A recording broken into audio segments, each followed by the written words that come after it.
Oui, on a vu que plusieurs jours étaient nécessaires pour que ce crime, cet assassinat peut-être, soit au premier plan de l'actualité. On a l'impression qu'il y a un traitement euh, globalement d'un système médiatique qui est toujours beaucoup plus indulgent avec l'extrême gauche qu'avec d'autres drames qu'on a vécus.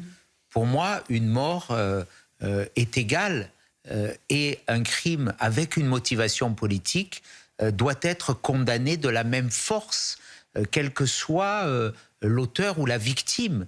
Et là, manifestement, et c'est hélas, ce n'est pas la première fois, c'est l'extrême gauche, c'est la gauche radicale, c'est cette gauche violente qui tue et qu'on laisse aujourd'hui, depuis trop d'années, prospérer.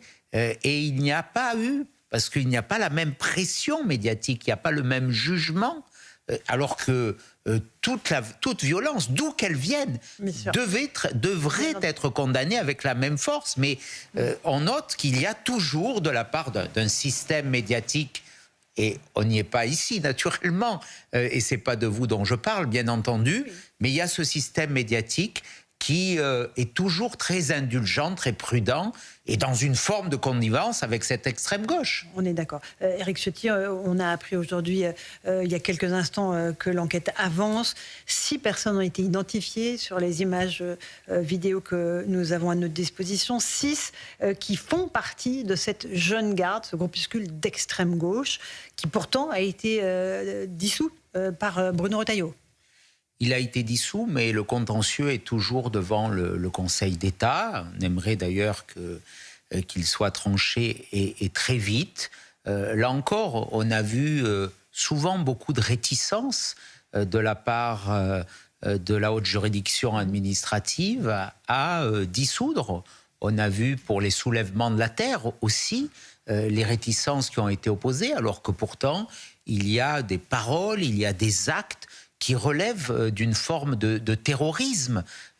C'est toujours la même indulgence qui, aujourd'hui, pèse d'une chape de plomb.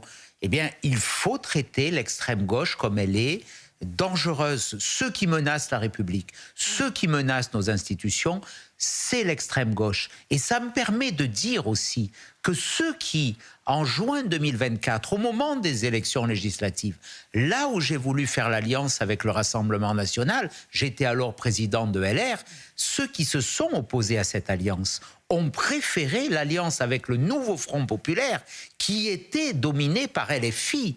Et cela, il porte aussi une lourde responsabilité dans cette situation. Ne l'oublions pas, M. Attal, qui naturellement a appelé à voter LFI, mais je dirais de la même chose de M. Wauquiez, qui a demandé des désistements pour les candidats du nouveau Front populaire et qui lui-même, dans sa circonscription, en a bénéficié.